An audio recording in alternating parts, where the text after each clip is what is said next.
As eleições municipais estão chegando e, meu amigo, os ataques já começaram e começaram pesado. Bolsonaro, Carlos Jordi foram alvos de ataques de militantes e serão ainda mais.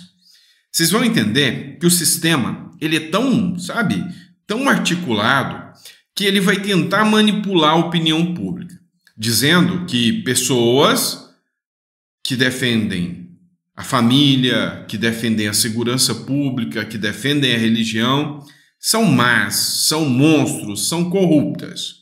E pessoas que invadem patrimônio privado, que depredam patrimônio público, que pregam tirar crianças do ventre das mães, que pregam liberar drogas, o uso indiscriminado de drogas, esses são os caras adequados para estar dominando a sua cidade.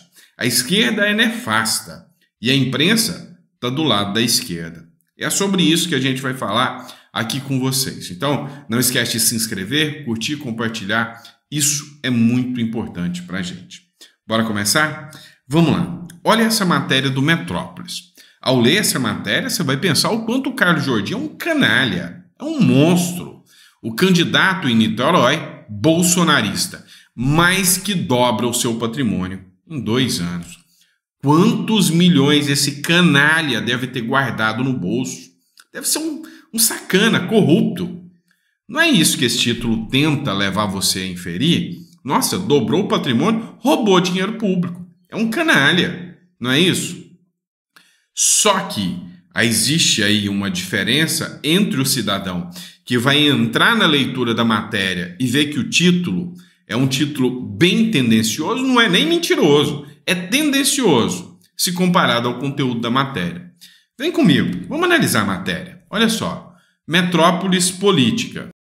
Candidato à prefeitura na região metropolitana do Rio de Janeiro, em Niterói, o deputado federal Carlos Jordi mais que dobrou seu patrimônio em menos de 2 anos. Então ele reforça. Nossa, quanto dinheiro esse cara deve ter roubado. Jordi, que foi líder da oposição na Câmara em 2023, declarou ao TSE em 2024 ter R$274 mil em bens. Uau, quanta grana, né? Para um deputado federal, pessoal. Há 2 anos, quando se elegeu o deputado federal, seu patrimônio era de R$122 mil.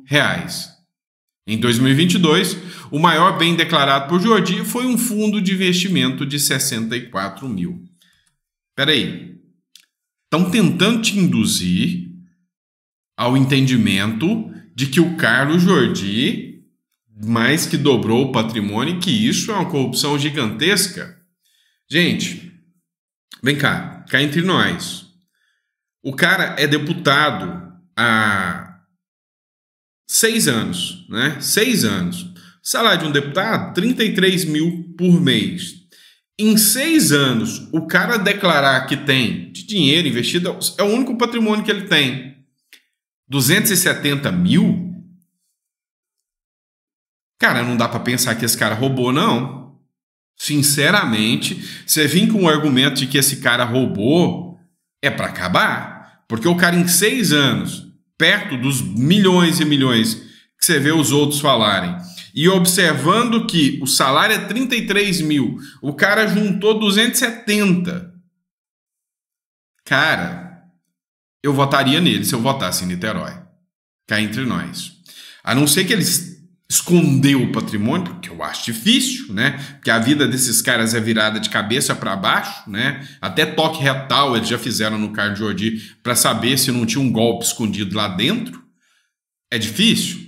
Então, assim, você vai se deparar com muitos e muitos ataques nesse sentido por parte da militância. O Carlos Bolsonaro fez uma publicação citando, né, o canal aqui do Paulo Baltokoski, né? Nome difícil, meu filho.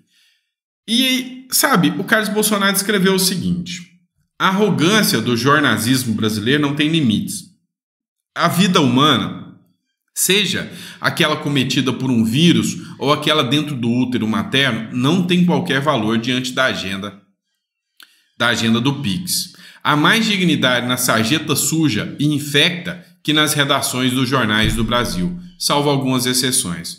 Lembrando que, diante das fake news do sistema, Jair Bolsonaro foi o único governante do Brasil que comprou mais de 600 milhões de doses de vacinas, sendo aplicada imediatamente após a liberação da Anvisa, garantindo a maior campanha de vacinação da história do Brasil. Repetindo, nenhum prefeito ou governador comprou uma dose sequer. Foi ele também que, diante do Fique em Casa, que a economia a gente vê depois, promovida pela Rede Globo, que garantiu o auxílio emergencial para 67 milhões de brasileiros, evitando o caos social, sendo o presidente Jair Bolsonaro também o governante que garantiu o emprego de mais de 10 milhões de brasileiros e a continuidade existente de mais de 10 milhões de empregos com o BEM e o Pronamp. Além disso, do Auxílio Brasil, que pagava mais de 4 vezes em média que uma Bolsa Família. Se dependesse da escória da Rede Globo, junto com o sistema, o país teria afundado no caos social e jamais retornado à normalidade. E é a pura realidade que o Carlos Bolsonaro acabou de escrever aqui. O Paulo Baltoskowski, ele falou o seguinte: a Rede Globo está atacando médicos que deram seus pareceres, que não é o que o grande consórcio quer. Olha só o que ele falou. Os militantes da Globo News estão descontrolados diante do resultado das eleições dos conselheiros do Conselho Federal de Medicina para os próximos 5 anos. Veja essa cena. É muito impressionante, foi impressionante em 2022, como tantos médicos apoiaram Jair Bolsonaro. Né? É inacreditável, porque os médicos têm que estar a favor da vida, a favor da ciência, a favor da medicina, né? E o Bolsonaro estava contra tudo isso, inclusive contra a vida, né? Porque quem trabalha contra a máscara, contra o isolamento social, contra a vacina em plena pandemia, está trabalhando contra a vida. E os médicos viraram as costas para a Organização Mundial de Saúde, para a nossa Anvisa aqui no Brasil, né, para apoiar o Bolsonaro. Veja só o que estamos testemunhando. Jornalistas, ou melhor, pseudo-jornalistas, porque jornalismo definitivamente eles não fazem, estão acusando médicos conservadores de serem contra a vida e acham que, como jornalistas, entendem mais de medicina e de ciência do que esses médicos. Como jornalistas, eles acham que têm o direito de julgar as escolhas feitas pelos médicos para o Conselho de Medicina. Para todos esses pontos levantados por essa pseudo-jornalista como verdades absolutas para acusar médicos de serem anti-ciência, existem com os militantes. Vamos lá. Eu não sou da área da saúde, não. Mas uma coisa eu posso garantir com toda a certeza. Cá entre nós, dengue está matando mais do que os últimos anos juntos. E aí você não precisa ser da ciência para saber que a culpa e a responsabilidade é deste governo. Você está vendo esses jornalistas da Globo falarem sobre isso? Creio que não, né? Então, você não vai ver em momento algum eles partindo para essa argumentação. Tá certo? Vamos partir para a próxima matéria? É o seguinte, vamos lá. O Nelson Jobim, ex-ministro do Supremo Tribunal Federal, ele deu uma entrevista lá na CNN, que a gente precisa fazer uma análise sobre ela. Pego até os créditos aqui do Vinícius CFP82, que é o perfil que eu peguei a matéria. Sabe, ele foi límpido, claro e nítido sobre os abusos e as ilegalidades que acontecem no julgamento do caso do 8 de janeiro. Olha o que ele falou aqui e, sabe, compensa a gente assistir essa matéria. Eu já tinha lido sobre isso, agora eu quero que vocês assistam. Coisa curiosa, um intervencionismo maior. Observem bem esse inquérito que está com o ministro Alexandre Moraes. Não termina nunca, né? E cada vez mais se expandiu o objetivo. Esse inquérito foi criado pelo Toffoli para responder aquelas investigações das pessoas que estavam falando mal do Supremo, aquelas coisas todas. Que é o das milícias digitais, que se desdobram em golpe. Agora foi se expandindo o objetivo disso.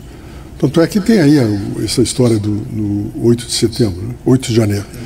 O 8 de janeiro, eu tenho uma visão distinta do 8 de janeiro. Quero compartilhar com vocês, porque eu acho o seguinte, veja bem. Vocês viram que ele começou questionando o inquérito das fake news, que é aquela coisa interminável que coloca sabe, um peso desnecessário numa balança do discurso político, né?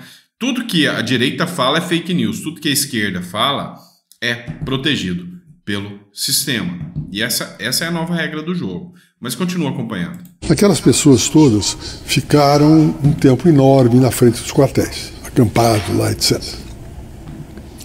Pretendendo que os militares interviessem no governo, ou seja, desse um golpe. Pretendiam a intervenção militar no processo político. Aquilo foi. Não saíram, não houve naquele momento, foi o período Bolsonaro, não podiam tirar da frente. Então ficaram isolados. Esse pessoal ficou lá, mas ficou um tempo. Quanto tempo esse pessoal ficou lá? Entre o resultado das eleições de 22 e o início do ano de 23, então, né? Alguns meses. Pois bem. Aí no final, eles não conseguiram que os militares interviessem para fazer um golpe, que é o que eles pretendiam. Eu enxergo aquela manifestação da rua, que é tratada como uma tentativa de golpe, eu vejo aquilo como uma espécie de catarse decorrente da frustração que tiveram de não obter a intervenção militar. Você vê que ele fala que foi tratado como uma tentativa de golpe, mas ele vai além. Se enquadraria, por exemplo, em abolição do Estado Democrático de Direito na tua avaliação? No meu ponto de vista... Ou terrorismo, como nada alguns disso. dizem. Aquilo foi uma frustração. Eles ficaram um tempo enorme e não conseguiram nada. Mas que crime é, então? Foi problema de destruição de patrimônio público, essa coisa. Destruição de patrimônio público é o que eu venho falando há muito tempo. É isso. Sabe, eles estão tratando uma coisa, dando uma distinção, criando um tribunal de exceção que não existe, mas ele vai além. Tem várias situações. Você lembra aqui em São Paulo, quando no governo eu acho que foi do Alckmin, houve um momento em que invadiram o palácio, arrancaram as cordas. Ninguém falou em atentado ao Estado Democrático de Direito, né? Eu acho que não deveria ser da competência do Supremo julgar uma senhora que pintou lá o não sei o quê, ou que quebrou o vidro, que pintou aquela estátua. Lembra aquela história? Competência. O que eu venho falando para vocês há muito tempo? Não é competência do Supremo Tribunal Federal. E aqui o que eu estou mostrando para vocês é o argumento de um ex-presidente do Supremo Tribunal Federal. Então não tem o que justificar. O que a gente está diante hoje é de um momento da vida política e jurídica do Brasil que, remete ao que há de pior no período da ditadura. Essa é a grande realidade. Só que esses setores progressistas têm tanto ódio e tanto medo de perder o poder que eles estão rindo, né, dessas pessoas que estão sendo condenadas a 17 anos de prisão, mas é o puro asco da maldade e do ódio, porque eles sabem que está errado, mas mesmo assim preferem defender o arbítrio. É isso que eu percebo, tá? Vamos partir para a nossa próxima matéria? Vamos lá, pessoal. É o seguinte, Elon Musk e Donald Trump. O que você vê hoje do Elon Musk? O Elon Musk hoje, na minha visão, se tornou uma das figuras mundiais da direita, né? Hoje, se ele defende as pautas como liberdade de expressão, o anti-wokeísmo, defende o nascituro contra o aborto, se ele defende essas pautas hoje, ele caracterizou-se como um defensor das pautas de direita. E o Donald Trump é um cara que hoje tem uma grande chance de voltar à presidência, e uma vez que o Donald Trump volta, a regra do jogo muda. Aqui no Brasil, por exemplo, a gente está vendo ataques à direita mensurados por parte da imprensa, ataques à direita por parte do judiciário, ataques à direita por parte de setores do próprio governo. E aí, quando os olhos dos Estados Unidos se voltam para o Brasil, dá uma amenizada em cima disso. É fato, né? Os Estados Unidos hoje temem que o Brasil siga o caminho espúrio que a Venezuela seguiu. E cabe a nós, brasileiros, não permitirmos que uma situação como essa seja exposta aí, né? Que isso possa alcançar rumos mais nefastos ainda. Vai acontecer essa semana uma super live, né? Super live. Elon Musk e Donald Trump farão o maior space da história do X. Amanhã à noite, dia 12, na verdade hoje, né? Dia 12, Musk e Trump anunciaram uma live que vai entrar para a história da internet mundial. Não perca. Então, vai ter uma live hoje que a promessa é que vai assim quebrar recordes de audiência. Uma live envolvendo Trump, envolvendo o Elon Musk, para falar sobre a liberdade de expressão mundial, sobre o que o Donald Trump vai implementar se ele volta ao poder. Porque uma coisa é certa, tanto o Trump como o Bolsonaro, eles entraram na quebra de um sistema. O Trump, ele foi uma espécie de um precursor dessa entrada da direita. Você pode ver que quando o Trump foi eleito, assustou todo mundo. Eu lembro de conversar com a minha irmã mora na Flórida, e ela, meu Deus, esse maluco venceu, mas que homem doido é esse? Ninguém sabia o que era direita, o que era esquerda. Sabia o que eram os setores, o que a mídia queria que você soubesse. O Trump trouxe essa imagem de uma rede social que se conecta ao cidadão e que diz aquilo que ele pensa, da liberdade de expressão. Depois, aqui no Brasil, Jair Bolsonaro. Só que o Trump errou e o Bolsonaro erraram. Eles foram dentro demais das regras do sistema. O Milei já chegou com uma visão diferente. O Bukele, em El Salvador, conseguiu ser o candidato mais aprovado da história do mundo. Um candidato de direita. Aqui, o Milei está seguindo os passos do Bukele. O Trump voltando agora, mas não pense de jeito nenhum que vai ser o mesmo Trump das eleições passadas, o Trump que perdeu nas últimas eleições. A regra do jogo vai mudar e vai mudar muito. Então o Trump vai chegar com força e, cara, depois que o Trump entrar, o sistema progressista lá dos Estados Unidos vai estar com graves problemas. Porque ele vai fazer um limpa nessa galera da esquerda que tomou conta do sistema todo. Pelo menos eu tenho essa visão. E você, coloca no comentário, o que você acha sobre isso, tá bom? Pessoal, obrigado por ter acompanhado mais um editorial. A gente volta daqui a pouco com vocês, às 4 horas da tarde. Obrigado, que Deus te dê uma mesa farta, repleta de bênçãos para você, para toda a sua família. Abraço.